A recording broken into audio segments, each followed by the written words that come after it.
नमस्कार सभी को मेरा। मैं योगिता। कैसे हैं आप सब। आज जो मैं कहानी लेकर आई हूँ उसमें कर्मों की बात की गई है, दान की बात की गई है। मैं कर्मों को लेकर हमेशा मुझे थोड़ा सा कन्फ्यूजन रहा है, तो मैं अपनी ज़िंदगी कुछ इस तरीके से जीती हूँ। मेरा मानना है जब मैं कुछ काम को कर रही हूँ, किसी की सेवा कर रही हूँ या किसी को कुछ दे रही हूँ, अगर उसमें मेरा स्वार्थ है, मेरा इंटेंशन है, कोई बुरा इंटेंशन है, तो वो मेरा बुरा कर्म है। इसके विपरीत अगर मेरा इंटेंशन अच्छा है और मैं निस्वार्थ भाव से उस काम को कर रही हूँ तो वो मेरा अच्छा कर्म है। कहानी शुरू करने से पहले मैं आपको गीता का एक श्लोक सुनाना चाहूँगी जो मुझे बहुत पसंद है। कर्मण्येवाधिकारस्ते मा फलेषु कदचन मा कर्मफलहेतुर्भुर्मा ते संगत्स कर्मणे। इसमें कहा गया है कर्म करो, फल की इच्छा मत करो। कहानी शुरू करते हैं। कहानी एक भिक्षुक की है। एक भिक्षुक जो घर घर जाकर भिक्षा लेता है और अपना जीवन यापन करता है। सब जगह से भिक्षा लेने के बाद भी उसका पूरा नहीं पड़ता। उसके घर में हमेशा दरिद्रता छाई रहती है। अब एक दिन और सुबह वो भिक्षा लेने घर से बाहर निकलता है। जैसे ही घर से बाहर निकलता है उसको सामने से महाराज का रथ आते दिखता है। उसका खुशी का ठिकाना नहीं रहता।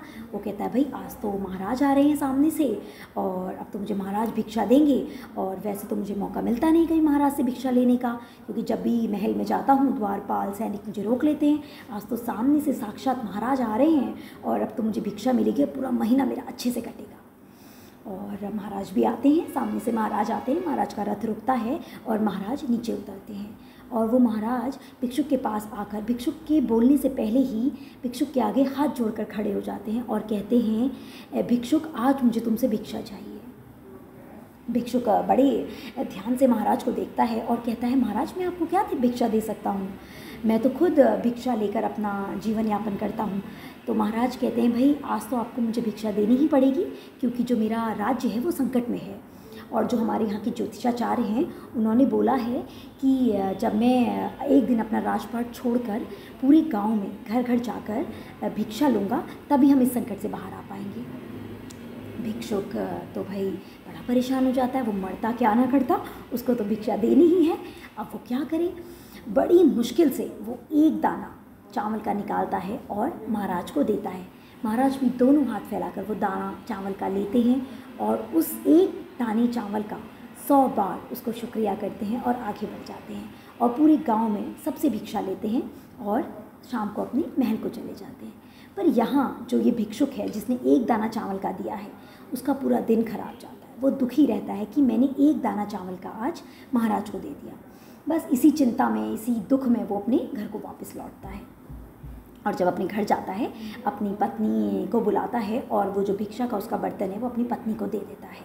पत्नी भी वो बर्तन को लेती है और अपने घर के बर्तन में उसको खाली करती है। और जब वो खाली करती है तो और ज़ोर से चिल्लाती है, कहती है सुनो जी ज़रा यहाँ आओ। भिक्षुक भाग कर आता है, कहता है क्या हो गया। तो वो एक दाना चावल का उठाती है जो सोने का होता है और कहती है कि इसमें आज एक दाना सोने का है। तो भिक्षुक उस एक चावल के दाने को देखता रह जाता है जो सोने का है और सोच में पड़ जाता है कि एक दाना दान का देने पर मुझे इतना वापस मिला है, तो अगर मैं ज़्यादा दान दूँ तो मेरे घर में तो कभी दरिद्रता आए ना। उसी क्षण निश्चय करता है कि कल से वो काम करेगा और जो भी उसको पैसा मिलेगा उसका कुछ प्रतिशत वो दान में देगा। बस दूसरे दिन से वो खेती करनी शुरू करता है। खेती करके जो उसको अनाज मिलता है उसको वो बेचता है और जो उससे पैसा मिलता है उसका कुछ प्रतिशत वो दान में देता है। वो ऐसा करता रहता है। ऐसा करने से उसका घर धन से भर जाता है और उसको पूरे समाज में मान प्रतिष्ठा और सम्मान मिलता है। तो उसको दान का महत्व समझ में आता है और साथ साथ कर्मों का महत्व भी समझ में आता है। तो हमें ज़्यादा से ज़्यादा नीडी लोगों की मदद करनी चाहिए, ज़रूरतमंदों की मदद करनी चाहिए और इसी से यही हमारे शायद अच्छे कर्म हैं और ये करते रहना चाहिए। कैसी लगी आपको मेरी ये कहानी मुझे ज़रूर बताइएगा। इसी तरह की अगर आप कहानियाँ सुनना चाहते हैं तो प्लीज़ मेरे चैनल को लाइक और सब्सक्राइब कीजिए। Thank you.